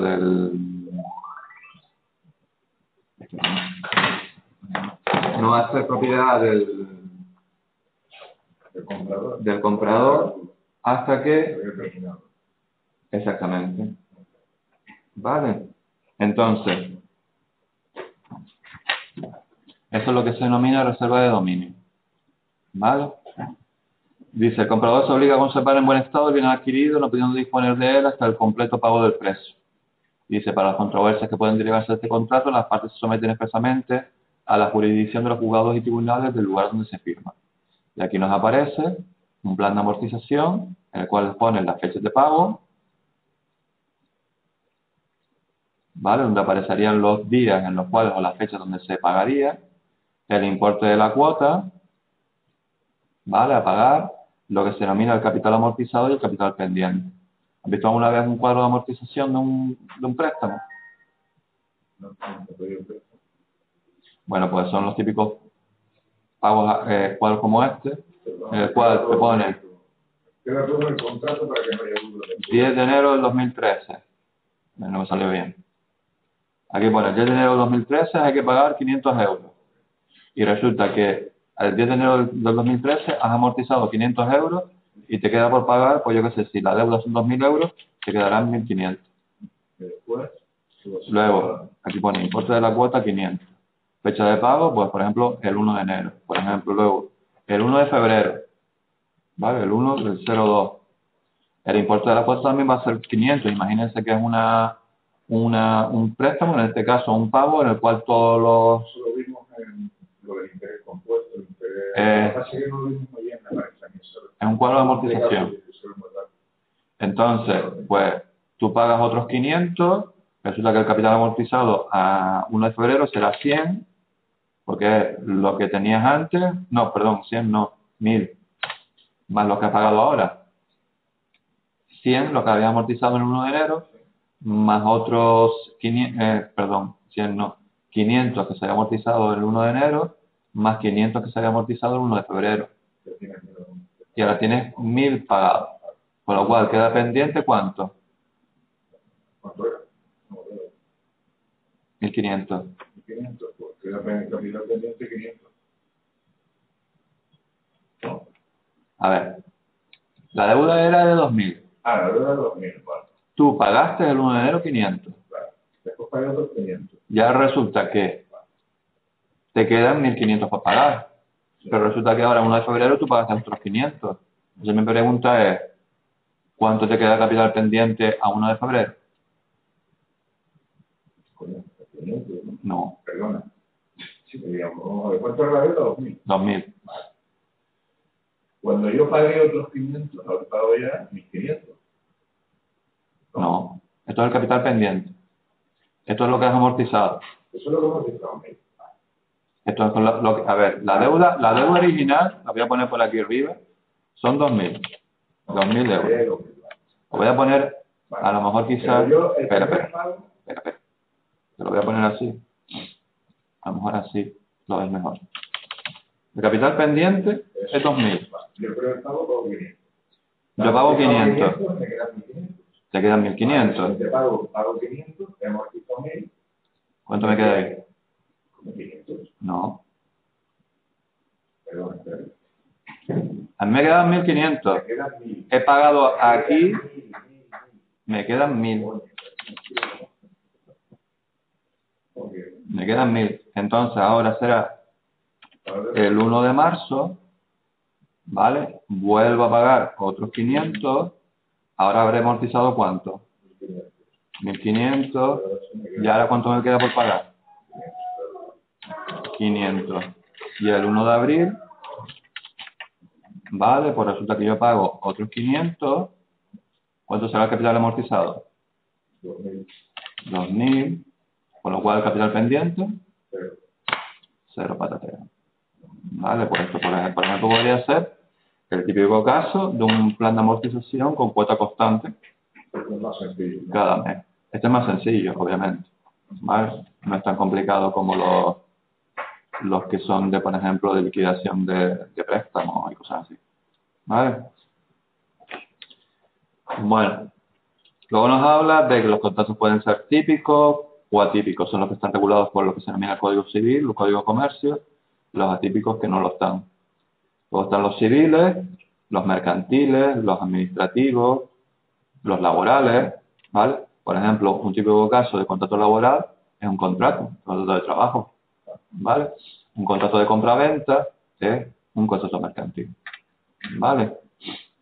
Luego aquí les pone de que hay contratos que pueden ser igualitarios y de adhesión, onerosos, gratuitos y aleatorios. Luego nos habla de lo que se denomina la estructura de un contrato escrito, que básicamente, como yo lo que les puse aquí, ¿vale? Las partes, ¿vale? Y luego nos habla del contrato de compraventa. Los elementos del contrato de compraventa, el precio, lo que se llama el de venta a precio firme y a precio variable, ¿vale? Aquí dice, a precio firme, el precio se fija al otorgar el contrato y no se puede modificar posteriormente que haya variado las condiciones pactadas. Luego, ventas a precio variable, cuando la entrega de la mercancía se realizó en fase sucesiva y las partes pueden pactar variaciones en el precio basadas en factores como las circunstancias del mercado. ¿Vale? Entonces, aquí por ejemplo lo que nos habla es de un ejemplo. Pues entonces vamos a ver ese ejemplo.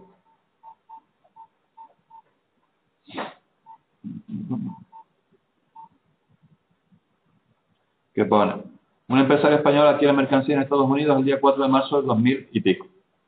En el contrato se establece que el precio es de $60.000.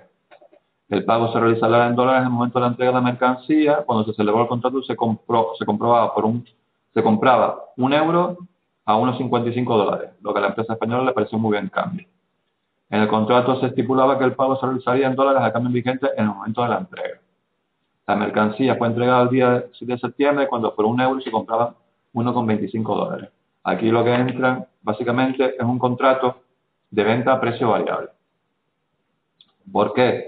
Porque aquí dice que una de las cláusulas del contrato es que el pago se realizará en dólares al cambio vigente en el momento de la entrega, no en el momento en el cual se hizo el contrato. En el momento del se hizo el contrato, el precio era de 1,55. En el momento de la entrega es 1,25. Entonces, este es un tipo de contrato a precio variable. ¿Lo vemos o no? A ver, aquí les habla de cuántos euros habría que tener para poder pagar ese contrato, porque resulta que hay que pagar en dólares. Entonces, simplemente pues hay que hacer una regla de 3. Si por un euro se pueden comprar $1,55, por X euros se podrán comprar los $60.000. Y entonces resulta que a un cambio de 1,55 pues necesitaríamos 38.709 euros para pagar esos 60.000 dólares, perdón. Pero en el caso de que en el momento de la entrega, como el cambio es diferente, pues resulta que se necesitarían 48.000 euros. Con lo cual se necesitan más euros o menos euros para pagar al proveedor, en este caso, Estados Unidos.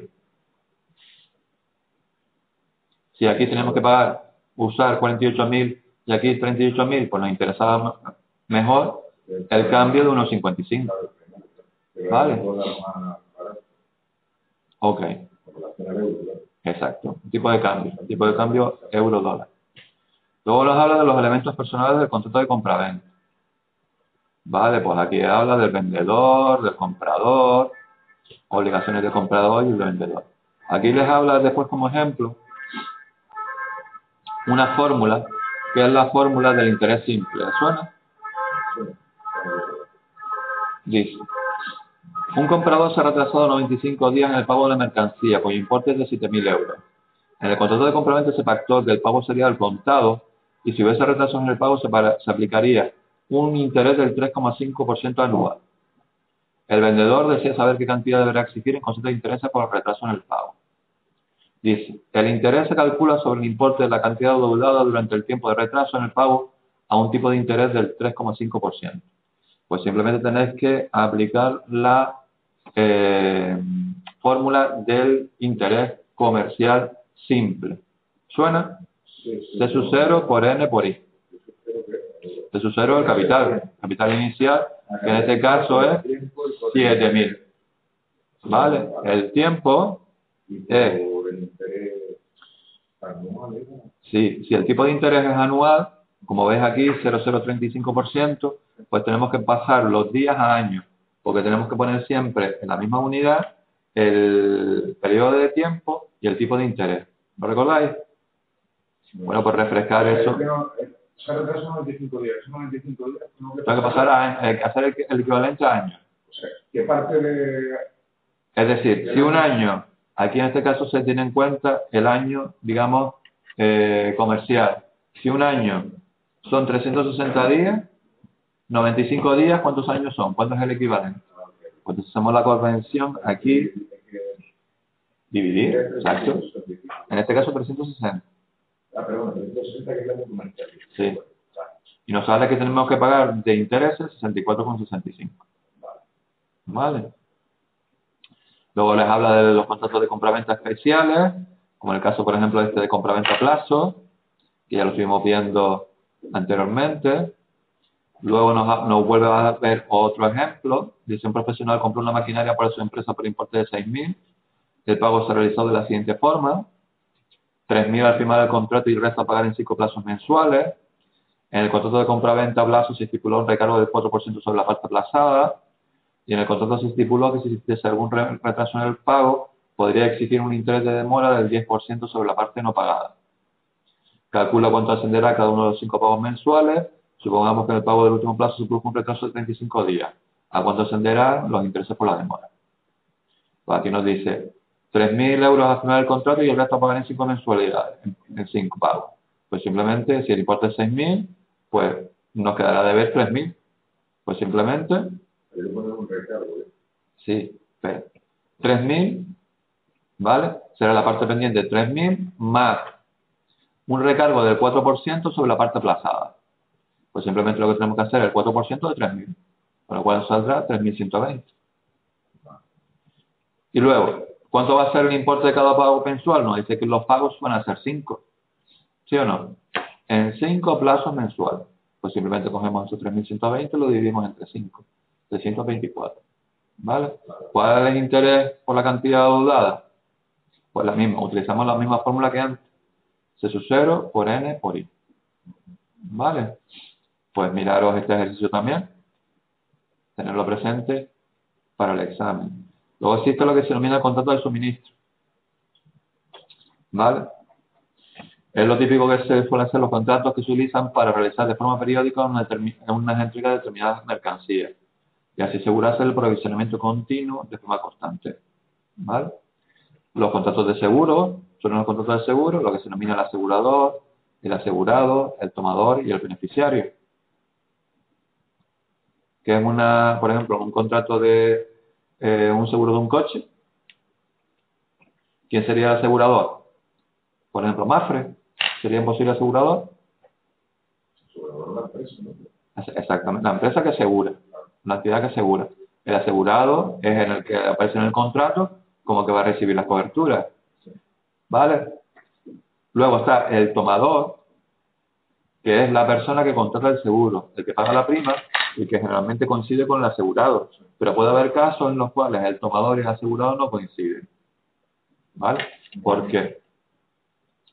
Luego existe otra persona que se denomina el beneficiario, que es que el tomador paga las cuotas, pero resulta que el beneficiario es el que luego va a recibir los beneficios de ese seguro. Es lo típico que puede, por ejemplo, un seguro de vida, un seguro de fallecimiento, por ejemplo. Una persona se contrata un seguro para que un trabajador, en el caso de que, por ejemplo, si un trabajador muera, pues resulta que se le dé a su viuda, pues 6.000 euros. O sea, el tomador es el que hace el seguro, el empresario, lo que sea. En este caso, El tomador no, el tomador es el que paga la prima, el que firma el contrato de seguro. Dime. puede ser la empresa a favor de la vida del trabajador. También podría ser ese caso. El asegurado del trabajador y la beneficiaria de la vida. Pues. Sí, podría ser. También podría ser. ¿Vale? Luego aquí nos habla brevemente de los contratos internacionales de compraventa internacional de mercancía. Luego existe otros contratos que son la franquicia. ¿Suena la franquicia? Pues leer lo que es el franquiciador, el franquiciado, lo que se denomina el know-how, el canon de publicidad, la duración de contrato, lo que se denomina también el contrato de renting. ¿Suena el renting? Cuando, por ejemplo, tú, alquilas una fotocopiadora a una empresa para que tú no compres la fotocopiadora, sino que la alquilas a una empresa a la fotocopiadora y luego le pagas una cuota todos los meses, pues es un renting, ¿vale? Y luego está el contrato de leasing, que es lo que se denomina un arrendamiento financiero. ¿Le suena? Y luego está el factoring, ¿vale?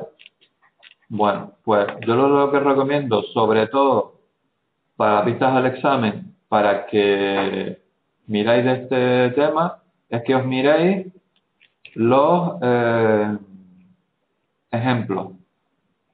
Por ejemplo, de los márgenes, que sepáis bien los márgenes, para que sepáis hacer, por ejemplo, un ejercicio de márgenes, saber calcular los de los valores añadidos con IVA, ¿vale? Tener bastante claro lo de, por ejemplo, lo de las entregas de mercancías cuando, por ejemplo, hay una divisa. Y recordar lo de los intereses cuando son intereses comerciales simples, ¿vale? Y también tener en cuenta lo de saber rellenar un contrato. Porque, por ejemplo, en el examen puedo poner que pongo los datos, yo pongo el modelo y que me sepáis rellenar un contrato de compraventa, por ejemplo, como este. ¿Vale? Pues eso básicamente es lo que yo quiero que estudiéis bastante bien de este tema, el contrato de compraventa. ¿Vale? ¿Me habéis escuchado por casa?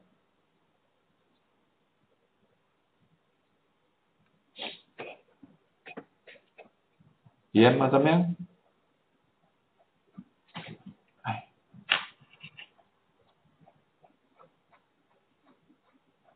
Vale. Y luego, vamos a pasar brevemente al tema que he colgado hoy, que es lo de la imposición indirecta en operaciones comerciales. Que básicamente lo que yo te vengo aquí les vengo aquí a explicar, aquí un poquito extensamente, es el funcionamiento del impuesto al añadido. ¿Vale? No nos vamos a meter con todo el impuesto al valor añadido. A mí lo que me interesa es que ustedes sepan la filosofía, ¿vale? Y que sepan algunas particularidades sobre este impuesto, ¿vale? Entonces, yo les voy a decir lo que yo quiero que ustedes básicamente sepan. Entonces, aquí les hablo de qué es el impuesto de valor añadido. Aquí les pone que es un impuesto indirecto, que grava el consumo, ¿vale? ¿Qué quiere decir que grava el consumo? A ver, cuando, por ejemplo, tú vas a un restaurante, cuando hay en un restaurante, ¿verdad que les aparece en la factura que les pone IVA o IGIC? Y cuando ustedes, digamos, cuando la factura, digamos que es más grande, cuando ustedes han comido más o han pedido más cosas, resulta que este IVA o IGIC es más grande. Entonces, básicamente, lo que está haciendo al final es gravar el consumo, es gravar también la capacidad adquisitiva de quién, del consumidor final. Es decir, si tú consumes más, pues resulta que vas a tener que pagar más. Si tú consumes menos, pagarás menos. ¿Vale? Y resulta que este impuesto lo que hace es recae sobre la entrega de bienes, sobre las compras o los consumos y sobre las prestaciones de servicio. ¿Vale? Eso lo tenemos muy claro. Cada vez que una empresa, ya quitaré esto. Cada vez que una empresa hace una compra, ¿vale? Está comprando, estará soportando, lo que se denomina soportando, un IVA, o aquí en Canarias, un IGIC. ¿Vale? Cada vez que la empresa hace una venta, aquí, perdón, por ejemplo, cuando un particular consume o compra algo, está también que soportando un IVA o un IGIC. ¿Sí o no? Por eso pone soportando. Por eso pone soportando. ¿Vale? Entonces va a haber un IVA que se denomina soportado. Pero cuando una empresa hace una venta, ¿vale? Repercute sobre otra o sobre el consumidor final un IVA o un IGIC, ¿vale? Pero también, por ejemplo, cuando un profesional presta un servicio, también tiene que repercutir un IVA o IGIC, y la persona o empresa que recibe un servicio estará ¿qué? Soportando un IVA o un IGIC. ¿Lo tenéis claro? ¿Lo tenéis claro? Sí, sí. Sí, sí, claro. No, pero sí, es que... Pues ya lo vieron ya. sí, no sé si es algo así, pero no lo vimos en contabilidad. Sí. Entonces le vieron cómo se liquidaba un IGIC y un IVA. ¿Cómo se llama? ¿Cómo se liquidaba? ¿En contabilidad? Sí. Sí. ¿Lo recuerdas? ¿Lo recuerdas? No creo que lo recuerdo. Vale. Entonces, como ves aquí, el ámbito territorial, dime, Es que yo vi que se presentaba se presentaba con un modelo, recuerda, trimestral, mensual, 420, 421, ¿vale?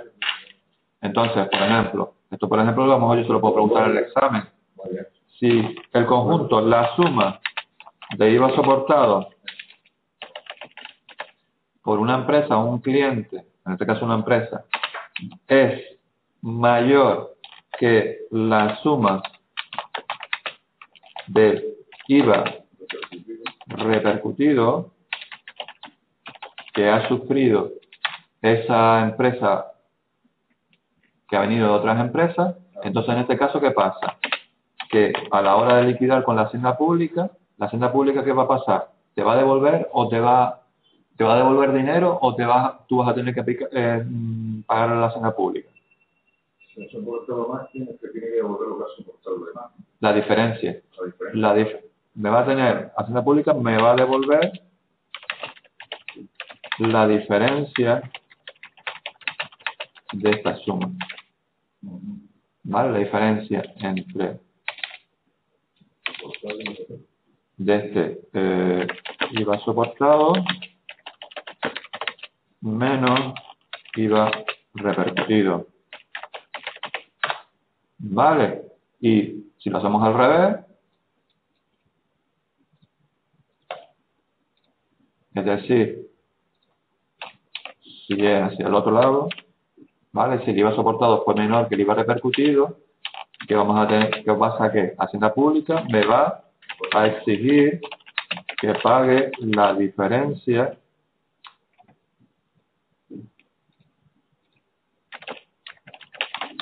entre la suma del repercutido menos la suma del soportado. ¿Vale?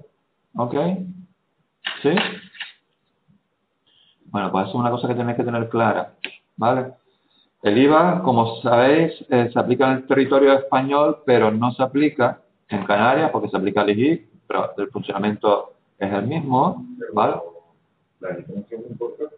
La diferencia, básicamente, lo que se diferencia es en los porcentajes que se aplican. Eso también es más barato. ¿Puede una ventaja? Sí. Vamos a ver, por ejemplo, actualmente en el territorio peninsular está en un 21%, después de la subida que ha hecho Rajoy. Todo depende de Vale, sí, el general, lo que se denomina el tipo general. Pero, por ejemplo, el tipo general, es decir, es decir, de lo que compra, un 21% se lo va a llevar a Hacienda. Porque te quitan también por la versión. Es decir, vas a un restaurante a comer, pues, por ejemplo, si comes por 10 euros, se te lleva un 21% de IVA. Sin embargo, por ejemplo, aquí en Canarias, antiguamente estaba en el 5% al general y ahora han subido al 7%. Pero después hay determinados productos que tienen otros tipos, tipo reducido, super reducido, y hay productos que no tienen ningún tipo de aplicación de IVA, ¿vale? ¿Cuál es el hecho imponible? Pues el hecho imponible simplemente es, como pone aquí, las entregas de bienes y prestaciones de servicios. También está lo que se denominan las adquisiciones intracomunitarias y las importaciones de bienes. ¿Vale? Bueno, a ver. Aquí les pone el IVA en el comercio internacional, pues ustedes se lo leen. A mí lo que me interesa es irme aquí, el sujeto pasivo. ¿Quién es el sujeto pasivo? El sujeto pasivo es el que realiza el hecho imponible que origina que pues tengas una deuda. Por ejemplo, si yo voy al restaurante y consumo pues comida, pues resulta que yo voy a ser el sujeto pasivo porque estoy consumiendo. Si yo voy a la tienda y compro un producto que tiene IVA, pues por ejemplo, yo que sé, voy a MediaMarkt y compro yo que sé un ordenador, pues resulta que parte de ese precio pues va a ser pues el impuesto general indirecto canario, ¿vale? Pues yo estoy siendo el sujeto pasivo del impuesto, ¿vale? Aquí les hablo de lo que se denominan operaciones sujetas, no sujetas y exentas. Se lo leen porque eso es importante. Pero a mí lo que me interesa básicamente es esto. Saber cuál es el funcionamiento del impuesto. Y la fórmula es esta. ¿Vale? La fórmula va a ser, para calcular la cuota del IVA, va a ser siempre la base imponible por el tipo impositivo. ¿Recuerdan el otro día que estuvimos haciendo un ejercicio que decíamos que a partir de la factura final, pues yo le pedía saber cuál era la base imponible y cuál era la cuota? ¿Lo recuerdas, Emma? Cuando viniste la semana pasada. Te aconsejo que veas esa clase, Carolina, y que la vea también Santiago, ¿vale? Bueno, pues para calcular la cuota del IVA siempre va a ser así. Es decir, si yo resulta que mi base imponible es, yo he comprado tres ordenadores a 400 euros cada uno, ¿vale? ¿Cuál va a ser la base imponible? ¿Cuál va a ser la base imponible? 1.200 euros. 1.200 euros. ¿Vale? Y si suponemos que, en este caso vamos a ponerle el 21%, vamos a suponer que los ordenadores tuvieran un tipo de impositivo del 21% de IVA, o un 7% de IVA, si viéramos aquí en Canarias. ¿Cuál sería la cuota de IVA que tendríamos que pagar? Ustedes lo que van a tener que hacer, cuota de IVA, soportado en este caso, va a ser que 1.200 por 0,21. Y aquí le va a salir una cantidad que es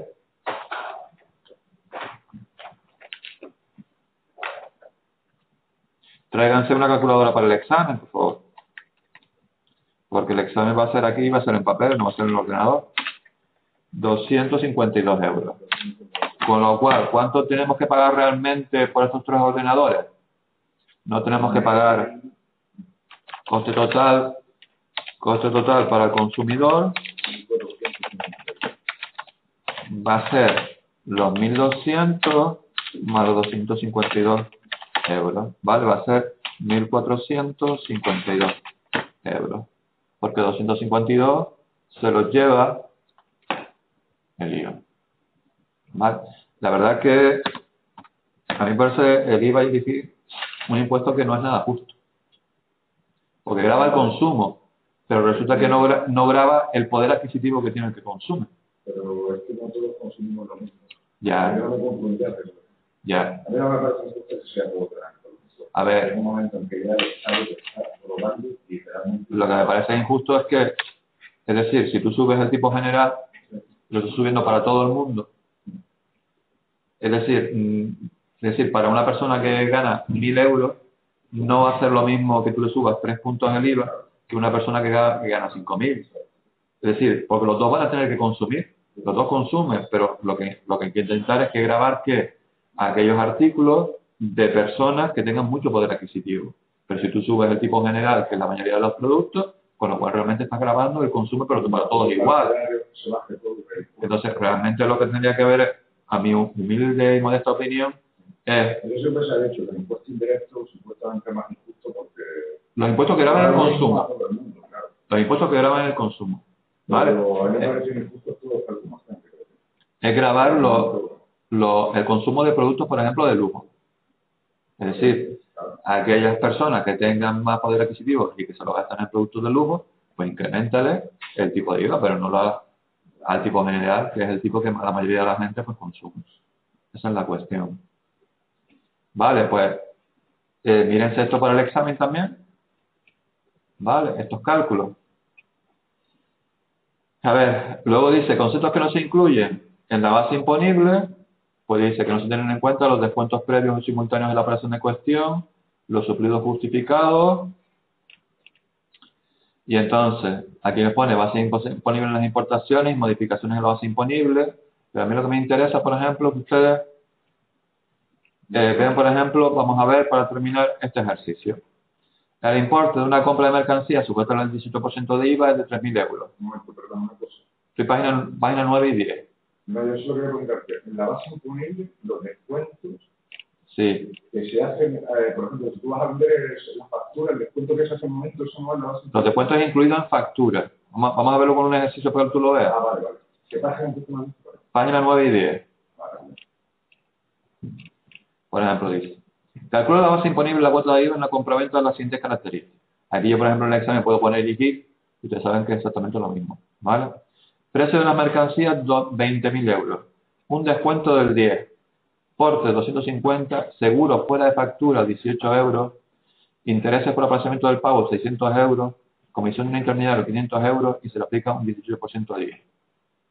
¿Vale? Aquí me está pidiendo que dice que calcule la base imponible y la cuota de esta operación. Entonces, el precio es 20.000. Ya el proveedor, en este caso, o el vendedor, lo que sea, está haciendo un descuento de 2.000. Descuento metido dentro de la factura, digamos. Entonces, por eso aquí pone menos 2.000. ¿Lo ves? Luego, los portes, en este caso, son a tu cargo. Por eso se pone 250 euros. Pero aquí arriba nos pone, dice, conceptos que se incluyen en la base imponible. Los conceptos que aparecen habitualmente en las operaciones mercantiles y de que deben sumarse al importe de los bienes o prestaciones de servicios son comisiones, portes, transporte, seguro, ¿lo ves? Estos gastos estarán sometidos al tipo impositivo de la operación principal, siempre que se facturen junto con la operación que los origina. Las subvenciones vinculadas a las operaciones sujetas, los envases y embalajes facturados aunque sean susceptibles de devolución, los intereses por retrasos o aplazamientos del pago. Los conceptos que aparecen que no se incluyen en la factura son los descuentos previos o simultáneos a la operación en cuestión y los suplidos justificados, cantidades pagadas en nombre y por cuenta del comprador. Pues esto es lo que tienen que tener ustedes en cuenta para hacer este ejercicio de aquí abajo. ¿Vale? Aquí nos pone. Dice, seguro fuera de la factura, 18 euros. Por eso pone que los seguros están exentos, porque te pone que está fuera. Aunque aquí te dice que se incluye. ¿Lo ves? Pues esto es incluido. Pero como aquí te estoy diciendo que están fuera de factura, por eso lo pongo como exento. ¿Lo ves? Luego te pone los intereses y las comisiones. Con lo cual, la base imponible no va a ser los 20.000 más todo esto, sino va a ser 20.000 menos 2.000 más 250, los 18 no se tienen en cuenta, más 600 más 500. Esta va a ser nuestra base imponible. Sí, básicamente lo que va a la factura. Y entonces, a esto le vas a hacer el 18%, y nos va a salir el importe total que yo tengo que pagar. Que básicamente esto es lo que se hace en la factura. ¿Vale? Y luego el apartado B dice, el importe de una compra de mercancía sujeta al 18% de IVA es de 3.000 euros. IVA incluido. Calcula la base imponible y la cuota de esta operación. Esto es lo que hicimos el otro día, Emma, ¿te acuerdas? Entonces, ¿cómo se hace esto? Es muy fácil. Aquí ya no nos están diciendo que calculemos, es decir, no nos dan la base imponible, todos los gastos, todos los descuentos, y nos piden que hagamos la base imponible, la cuota, y hallemos el importe total. Sino que aquí nos dan el importe total, y lo que nos piden es que hallemos la base imponible y que hallemos la cuota de IVA. Entonces, ¿cómo se hace? Es muy fácil. Hacemos una ecuación de primer grado, en el cual decimos la base imponible más el 18% de IVA, que sabemos que es sobre la base imponible, va a ser la cuota total, lo que vamos a tener que pagar total, que en este caso es de 3.000. ¿Ven aquí? Entonces, pues simplemente esto es una cuestión de primer grado y sabemos que esto sería 1,18. Ay, perdón. Tengo que despejar la X. 1,18X. ¿Por qué? Porque esto tiene X y esto tiene X. Si tiene X, las dos cosas se pueden sumar. ¿Vale? 1,18X es igual a 3.000. X es igual a 3.000 entre 1,18. Y esto nos va a salir la cantidad que aparece aquí, que es una base imponible de 2.542,37. Y ahora esto simplemente le hacemos el 18% y nos sale 457,63. Y ya está, ya hemos hecho esto. Pues yo, por favor, os pido que también pues os miráis este ejercicio y tengáis muy claro, tener estudiado para el examen lo de los conceptos que se incluyen y no se incluyen en la base imponible. ¿Vale? Y recordad esta fórmula. ¿Vale? Para el día del examen. Ok. Como no me va a dar tiempo ya de dar más cosas, pues lo que va a entrar en el examen es la página aquí, la página 10. ¿Ok? Pues entonces, miraros todos los ejercicios de estos dos temas, por favor. Es más, no me he olvidado de lo de la manita. ¿Vale? Recordad que os voy a abrir una manita para la entrega de los ejercicios. Aquellos ejercicios, ¿recordáis que hicimos de la confección de entrega de documentos, los de estos de la ficha de almacén, ¿lo recordáis? ¿Vale? Pues yo lo voy a abrir, mañana lo abriré, ¿vale? Para que podáis entregar esos ejercicios que habíais tenido hechos, ¿vale? Y recordad, de estos dos temas, pues todos los ejercicios y el modelo de compraventa, de modelo de contrato de compraventa y del resto de los temas, pues básicamente lo que puede caer pues en cualquiera de los ejercicios, de los modelos de ejercicios que hemos hecho. O de un modelo, pues por ejemplo, de nota de pedido, de carta de portes, del barán, de factura, que lo hemos visto ya en este tema. ¿Vale? Básicamente va a ser un examen práctico. ¿Vale? Entonces repasar todos los ejercicios que hemos hecho hasta hoy y los ejercicios de estos dos temas. Eso me dijiste que era sin ordenador, con papel. Sí. Vale, pues entonces traer la calculadora y yo pongo los ejercicios que vamos a hacer y pues si hay un modelo que rellenar, pues vosotros lo rellenáis.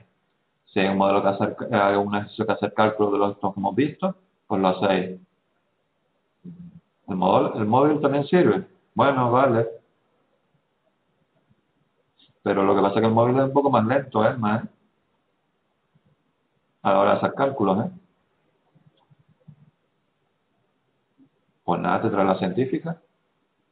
Mientras no sea programable.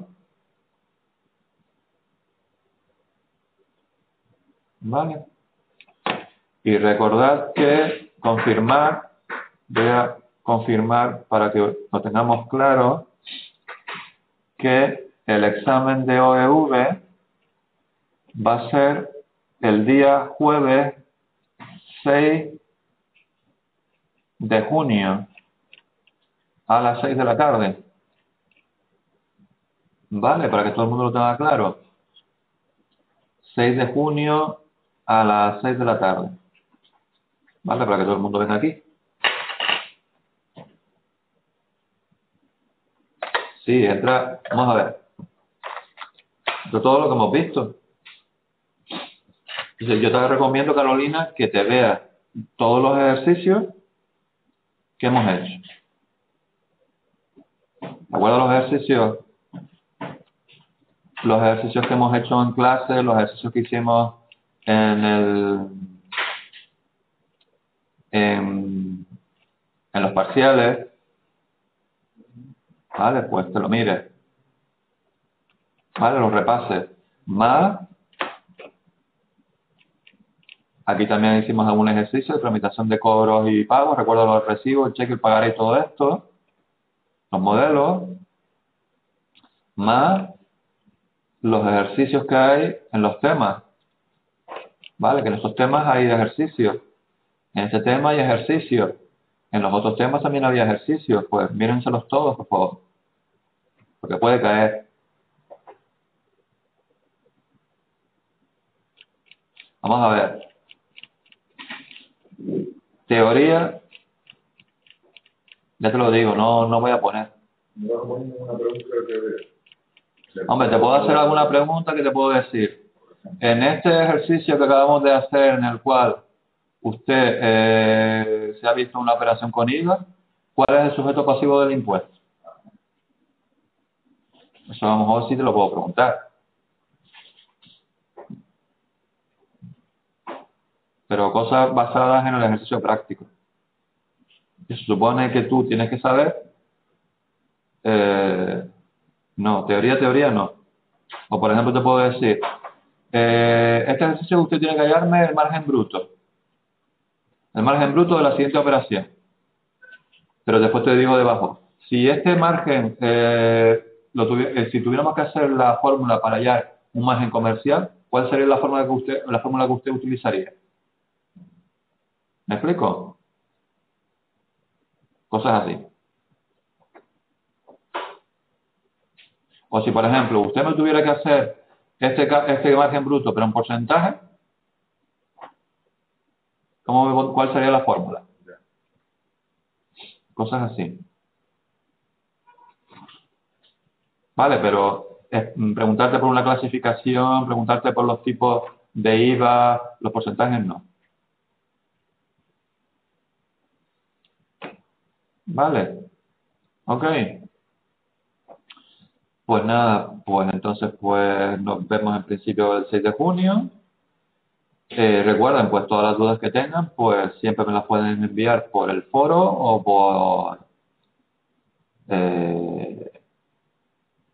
por email. Y cuando les hable las manitas mañana, por favor, no se olviden de subir los ejercicios. ¿Vale? Para poder calificarlos y para poder poner la nota de los ejercicios. todos los ejercicios anteriores, pues yo los tengo hechos, pero no te los mando porque como tú te pediste para los exámenes. Vale, pues yo cuando te le abro la manita, pues tú lo subes. Ok. Vale. Pues nada, pues venga, gente. Nos vemos el 6.